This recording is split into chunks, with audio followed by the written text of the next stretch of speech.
Journal de bord d'un soignant, Stéphanie, infirmière aux urgences du CHR de Namur. On les applaudit chaque soir à 20h, ce sont eux qui sont en première ligne pour lutter contre l'épidémie de coronavirus, infirmières, infirmiers, médecins, ambulancières, ambulanciers, aides-soignants, aides-soignantes. Nous vivons une période totalement hors norme, elle l'est aussi pour ceux qui sont sur le terrain. Dans quel état sont-ils lorsqu'ils s'échappent enfin des murs de l'hôpital, quand la journée de travail est terminée? Ce dimanche, j'ai appelé Stéphanie.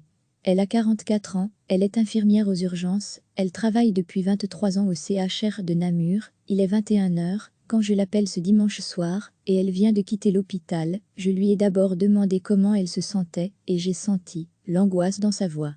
Je suis dans un état de tension, me dit-elle, il y a beaucoup d'inconnus. Une journée étrange que ce dimanche, l'hôpital est sur le pied de guerre, les urgences ont été dédoublées avec une partie propre et une partie sale, entendez une partie réservée aux personnes suspectées d'être contaminées.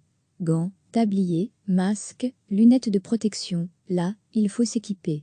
Pour l'instant, c'est le calme peut-être avant la tempête me dit Stéphanie, et ça donne le temps de gamberger, de repasser dans sa tête ces images venues d'Italie, les hôpitaux saturés, dépassés.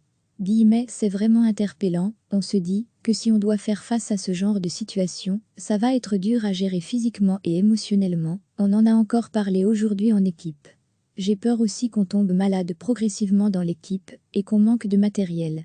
Le manque de matériel, de masques, c'est comme une épée de Damoclès au-dessus de la tête, et puis il y a la prise de conscience du risque. Je ne crains pas spécialement pour ma santé, mais plutôt pour ma famille à cause de ce que je pourrais ramener à la maison.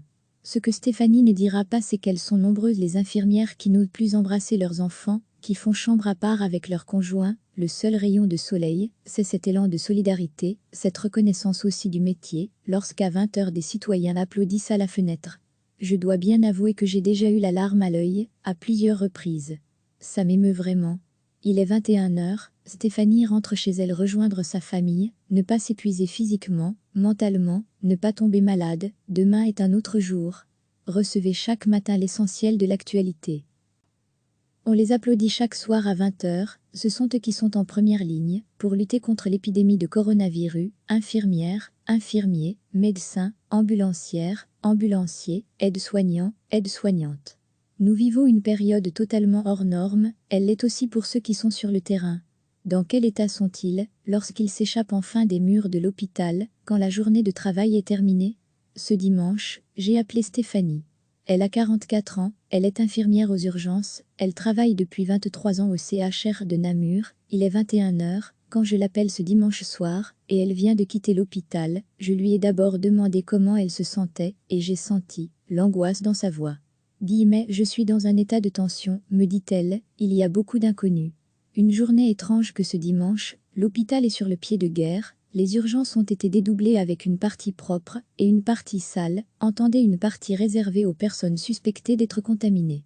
Gants, tabliers, masques, lunettes de protection, là, il faut s'équiper. Pour l'instant, c'est le calme peut-être avant la tempête me dit Stéphanie, et ça donne le temps de gamberger, de repasser dans sa tête ces images venues d'Italie, les hôpitaux saturés, dépassés. C'est vraiment interpellant, on se dit que si on doit faire face à ce genre de situation, ça va être dur à gérer physiquement et émotionnellement, on en a encore parlé aujourd'hui en équipe. J'ai peur aussi qu'on tombe malade progressivement dans l'équipe et qu'on manque de matériel. Le manque de matériel, de masques, c'est comme une épée de Damoclès au-dessus de la tête, et puis il y a la prise de conscience du risque. Je ne crains pas spécialement pour ma santé, mais plutôt pour ma famille à cause de ce que je pourrais ramener à la maison. Ce que Stéphanie ne dira pas, c'est qu'elles sont nombreuses les infirmières qui n'osent plus embrasser leurs enfants, qui font chambre à part avec leurs conjoints, le seul rayon de soleil, c'est cet élan de solidarité, cette reconnaissance aussi du métier, lorsqu'à 20h des citoyens applaudissent à la fenêtre. Je dois bien avouer que j'ai déjà eu la larme à l'œil, à plusieurs reprises. Ça m'émeut vraiment. Il est 21h, Stéphanie rentre chez elle rejoindre sa famille, ne pas s'épuiser physiquement, mentalement, ne pas tomber malade, demain est un autre jour. Cliquez sur s'abonner pour recevoir les dernières nouvelles.